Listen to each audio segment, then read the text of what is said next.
Hi viewers, welcome to our channel. ప్రస్తుతం మనతో పాటు టీడీపీ స్పోక్స్ పర్సన్ సూర్యదేవ వాళ్ళ లత గారు ఉన్నారు. వారితో ఒకసారి మాట్లాడు. మేడం నమస్కారం. మేడం నమస్తే. మేడం తిహార్ జైల్లో ఉన్న కవిత గారిని మరోసారి సిబిఐ వాళ్ళు అరెస్ట్ చేయడం జరిగింది. అంతకుముందు ఈడీ వాళ్ళు అరెస్ట్ చేశారు, ఇంట్రోగేషన్ కూడా చేశారు. మళ్ళీ ఇప్పుడు స్పెషల్గా సిబిఐ వాళ్ళు కూడా అరెస్ట్ చేయడంతో ఒక్కసారిగా అందరికి షాక్ అయ్యారు. మరి ఈడీ వాళ్ళు అరెస్ట్ చేశారు, అప్పుడు మళ్ళీ సిబిఐ వాళ్ళు ఇప్పుడు జైల్లో ఉన్న కవితని ఎలా అరెస్ట్ చేస్తారని చెప్పేసి కూడా కొంతమంది షాక్ అయ్యారు. సో ఇప్పుడు ఆమెకు 2 బెయిల్స్ కూడా కావాలని అంటున్నారు. మరి అసలు ఏంటిది, ఎందుకు అరెస్ట్ చేశారు, దీనికి గల కారణాలు ఏంటి మేడం? ఈడీ కేసులో ఫస్ట్ ఇక్కడ హైదరాబాద్ వచ్చి అరెస్ట్ చేయటమే కానివ్వండి, తీసుకెళ్లటం కానివ్వండి, ఇవన్నీ మనం చూసాం. సో తనకి కూడా ఈడీ కేసులకు కూడా వెళ్ళింది. తర్వాత కూడా వాళ్ళు రమ్మని చెప్పారు. తను అటెండ్ అవ్వకపోవడంతో మళ్ళీ వాళ్ళు హైదరాబాద్ వరకు రావటమే కానివ్వండి, అరెస్ట్ చేయటం కానివ్వండి, తర్వాత కొద్ది రోజులు వాళ్ళ ఎంక్వైరీ చేయటం కానివ్వండి, వాళ్ళ కస్టడీలో తీసుకోవటం, తర్వాత తిహార్ జైలుకి వెళ్ళటం, ఇవన్నీ కూడా జరిగాయి.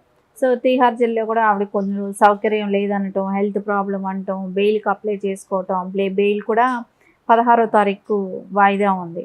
సో బెయిల్ వస్తుందేమో అనే ఒక తరుణంలో ఉన్నప్పుడు మళ్ళీ సిబిఐ, సో వాళ్ళు రౌస్ ఎవెన్యూ కోర్టులో వాళ్ళు పర్మిషన్ అడిగి తీసుకొని తిహార్ జైలుకి వెళ్ళి ఆవిడ దగ్గర వాళ్ళకి కావాల్సిన డీటెయిల్సే కానివ్వండి, ఆవిడ ఇంట్రాగేట్ చేయడమే కానీ జరిగింది. తర్వాత వాళ్ళకి కస్టడీకి తీసుకోవాలి, తనని అరెస్ట్ చేయాలి అంటే తనని కూడా ఎప్పటి నుంచో తను రమ్మన్నారు. సో సిబిఐ ఎంక్వైరీ వాళ్ళకి కూడా వాళ్ళ ఢిల్లీ నుంచి పలుసార్లు తను రమ్మనటం, ఎంక్వైరీకి రావాలి, అటెండ్ అవ్వాలని వాళ్ళు చెప్పటం కూడా జరిగింది.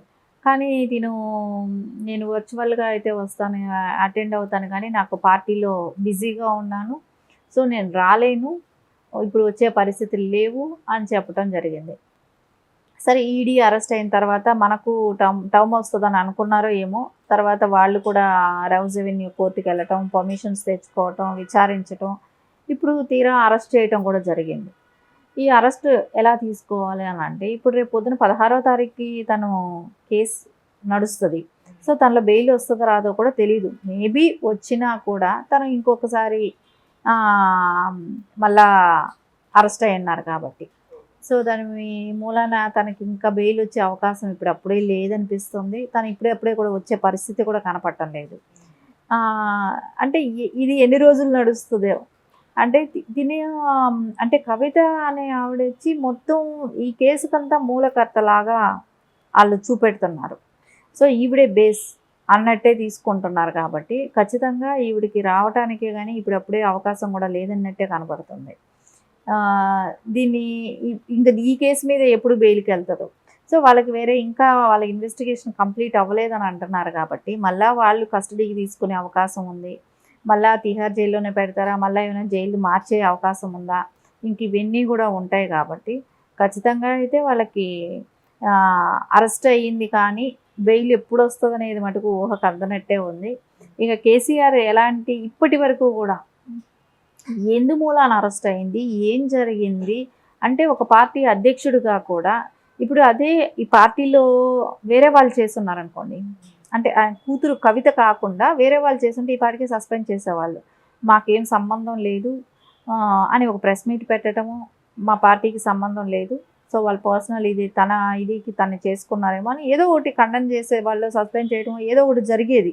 సో అక్కడ కూతురు అవ్వటంతో ఏం జరుగుతుంది, ఇప్పటి వరకు దాన్ని ఖండించడం లేదు, ఒకవేళ సస్పెండ్ చేసే ఆలోచన అసలే ఉండదు.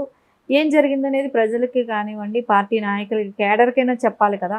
సో అట్లీస్ట్ కేడర్కి కూడా ఏంటి ఇంటిమేషన్ లేదు. రేపు ఎలక్షన్స్ వస్తున్నాయి, రేపు పొద్దున వీళ్ళు ఎలక్షన్లో క్యాంపెయిన్ చేయాల్సిన అవసరం ఉంటుంది. కేసీఆర్ గారే కానివ్వండి, కేటీఆర్ గారే కానివ్వండి, హరీష్ రావు గారు, వీళ్ళందరూ ఇప్పుడు ప్రచారంలోకి వాళ్ళ బీఆర్ఎస్లో ముఖ్య నాయకులు కాబట్టి వాళ్ళు కంపల్సరీ వాళ్ళ ప్రచారంలో ఏం చెప్తారు, దీని గురించి ఎలాంటి మెసేజ్ వెళ్తుంది ప్రజలకే కానివ్వండి, నాయకులకే కానివ్వండి, వాళ్ళు ఏం చెప్తారనే ఆత్రంగా అయితే ప్రజలకు అందరికీ కూడా అనిపిస్తుంది. కానీ వాళ్ళు ఎక్కడ కూడా ఇప్పటి వరకు కూడా కవిత గారి విషయంగా ఎప్పుడు కూడా వాళ్ళు మాట్లాడటం లేదు. వీళ్ళు ముగ్గురు కూడా ఎక్కడా మాట్లాడటం లేదు. సో అది కూడా అంటే వాళ్ళకి ఇక్కడ ఒక ఉచ్చుంది కదా, ఫోన్ ట్యాపింగ్ విషయం. సో దీనిలో కూడా తలమునకలు అవ్వటమే కానివ్వండి, ఈ కవిత గారి ఇష్యూ గురించి ఇప్పటి వరకు ఎక్కడ డిస్కషన్ కూడా రాకపోవటమే కానివ్వండి, మనం చూస్తుంటే ఇంకా ఇది కొద్ది రోజులు ప్రొలాంగ్ అయ్యేటట్టే ఉంది. ఇప్పుడు అప్పుడే వచ్చే అవకాశం కూడా కనపడటం లేదు. ఓకే. అంటే మేడం అప్పుడు ఈడీ వాళ్ళు అరెస్ట్ చేసినప్పుడు కూడా దీని వెనకాల బీజేపీ వాళ్ళు ఉన్నారు, ఇది పొలిటికల్ వెందెత్త అని చెప్పేసి ఎన్నో కామెంట్స్ వచ్చాయి. మళ్ళీ ఇప్పుడు సిబిఐ వాళ్ళు అరెస్ట్ చేయడంతో ఈ వీటికి కొత్త బలం కూడా చేకూరింది. అంటే ఇప్పుడిప్పుడే కవిత గారిని బయటకు రానివ్వద్దు, అందుకే సిబిఐని కూడా రంగంలోకి దించారన్న న్యూస్లు రావడం చూస్తున్నాం. మరి దీనిపైన మీ ఒపీనియన్ మేడం? ఇప్పుడు తను బయట రానివ్వకూడదు అని అనుకుంటే సింపతి క్రియేట్ అవ్వాలి. అవును. అది ఎవరికి ప్లస్ అవుతుంది? సింపతి వస్తే బీఆర్ఎస్ పార్టీకి ఆబ్వియస్లీ సింపతి వచ్చిందంటే వాళ్ళకే ప్లస్ అవుతుంది. సో అలాంటప్పుడు అపోజిషన్ పార్టీలు ఎందుకు చేస్తాయి? వాళ్ళు ఎందుకు ఇంత రిస్క్ తీసుకుంటారు? సో మనకు మైనస్ అవుతున్నాము, ఆవిడ్ని మనం అన్యాయంగా ఇరికించాము అని అన్నప్పుడు సో ప్రజల్లో ఖచ్చితంగా వ్యతిరేకత వస్తుంది అనే ఆలోచన ఉంటుంది కదా. ఇప్పుడు మనం డిఫరెన్సెస్ తీసుకుందాం. సో నారా చంద్రబాబు నాయుడు గారిని అరెస్ట్ అయినప్పుడు సో ఎంత డిఫరెన్స్ ఉంది, సో కవిత గారి విషయానికి వస్తే ఎంత డిఫరెన్స్ ఉంది. సో అప్పుడు ముక్తకంఠంగా అందరూ వ్యతిరేకించారు, అది అక్రమం ఆయన అరెస్టు అనేది. సో ఇప్పుడు ఎవరు కూడా అనట్లేదు అని అంటే సొంత పార్టీ వాళ్ళే కూడా దాని గురించి ఎక్కడ డిస్కషన్ లేదు అని అన్నప్పుడే మనకు అర్థమవుతుంది కదా. సో ఫ్యామిలీ మెంబర్స్గానే కానివ్వండి, పార్టీ అధ్యక్షులుగానే కానివ్వండి, ఆ పార్టీలో వేరే మంత్రులుగా చేసిన వాళ్ళే కానివ్వండి, అలా అనుకున్న కేసీఆర్ గారే కానివ్వండి, కేటీఆర్ గారే కానివ్వండి, హరీష్ రావు గారే కానీ ఎవరు కూడా దాని గురించి ఎక్కడ ప్రస్తావన లేదు. కాబట్టి ఖచ్చితంగా అయితే ఇది అపోజిషన్ వాళ్ళు చేయించింది అని కూడా అనలేము. ఎందుకంటే సింపతి క్రియేట్ అయితే రేపు వాళ్ళకి ఓట్లు వస్తాయనే ఇది కూడా ఉంటుంది కదా. సో ఎక్కడ ఆ సింపతి కూడా క్రియేట్ అవ్వట్లేదు కాబట్టి ఖచ్చితంగా అది వాళ్ళ మీద కూడా చెప్పే ఇది లేదు. ఎందుకంటే బలమైన సాక్ష్యాధారాలు లేకపోతే ఈ పాటికే వీళ్ళందరూ ఇక్కడ ప్రెస్ మీట్లు పెట్టగలిగే వాళ్ళు కదా. సో అందరూ ఇక్కడ మాట్లాడగలిగే వాళ్ళే కదా, ఒక ఉద్యమం లాగా వెళ్ళే వాళ్ళే కదా. కానీ అక్కడ ఆధారాలు వీళ్ళకి ప్లస్గా ఉన్న ఆధారాలు అయితే కేసీఆర్ గారికి వాళ్ళకి లేవనే అనిపిస్తుంది. ఎందుకంటే వాళ్ళు ఇప్పటి వరకు కూడా బయట వచ్చి ఏది కూడా చెప్పలేదు కాబట్టి. ఓకే, మరి ఇప్పుడు మళ్ళీ కేజ్రీవాల్ గారు కూడా సిబిఐ వాళ్ళు అరెస్ట్ చేసే ఛాన్స్ ఏమన్నా కనిపిస్తున్నాయా మేడం? ఖచ్చితంగా ఆయన ఎంక్వైరీ చేశారనుకోండి, వాళ్ళు కూడా వెళ్తారు రౌజ్ అవెన్యూలో కోర్టులో, వాళ్ళు కూడా ఆయన ఎంక్వైరీ చేయాలని అడుగుతారు.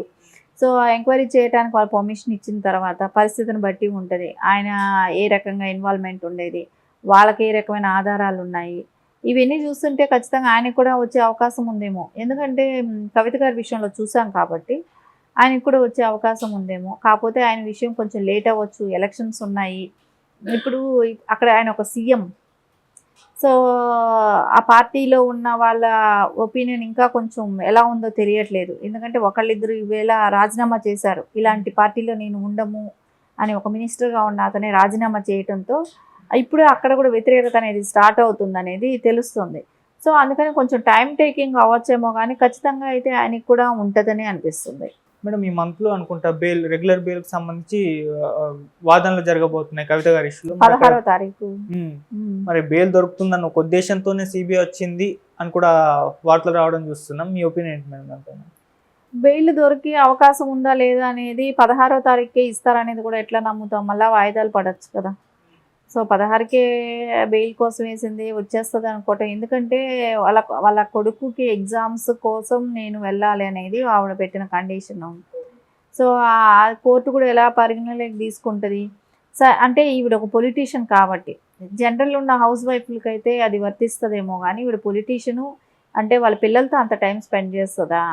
సో ఆ పిల్లలు చిన్నపిల్లల మదర్ ఉంటేనే చదువుకునే పిల్లల, మదర్ లేకపోతే వాళ్ళు చదవరా అంటే అవన్నీ చూస్తారు. కాబట్టి ఇప్పుడు ఈవేళ రేపు తండ్రి తల్లి చనిపోయినా కూడా వెళ్ళి ఇంటర్మీడియట్ కానీ 10th క్లాస్ కానీ పబ్లిక్ ఎగ్జామ్కి అటెండ్ అవుతున్నారు. వాళ్ళు ఎంత ప్రెషర్ అనుభవిస్తా ఎగ్జామ్ రాస్తారు అంటే అంటే బాడీ ఇంటి దగ్గర ఉన్నా కూడా అటెండ్ అయ్యి రాసిన వాళ్ళని మనం ఈ సంవత్సరం చూసాం.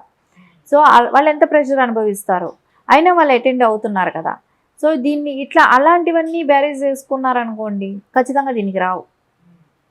ఎందుకంటే వాళ్ళు కూడా స్టూడెంట్సే, వాళ్ళు ఎంత ప్రెషర్లో వెళ్ళి అక్కడ అంతా చదువుకున్నారు, అన్నీ ప్రిపేర్ అయ్యారు. ఖచ్చితంగా ఆ టైంకి వాళ్ళ పేరెంట్స్ మీద ఇది ఉంటాం వచ్చి ఎగ్జామ్ రాశారు. ఇంకా అవన్నీ చూసుకున్నప్పుడు వీటికి పెద్ద ఇంపార్టెంట్ ఇవ్వకపోవచ్చు. అంటే ఇంకా మిగతా ఫ్యామిలీ ఉంది కదా, వాళ్ళ ఫాదర్ ఉన్నారు. సో అంటారు కదా కేసీఆర్ గారు తాత అమ్మమ్మలు అన్నట్టు కానివ్వండి, వాళ్ళకి ఆ పిల్లాడి వాళ్ళ కవిత గారికి తోడు ఆడపడుచులే కానివ్వండి, ఇంకా ఫ్యామిలీ అంతా ఉంది కాబట్టి వాళ్ళు కేర్ తీసుకుంటారు కదా.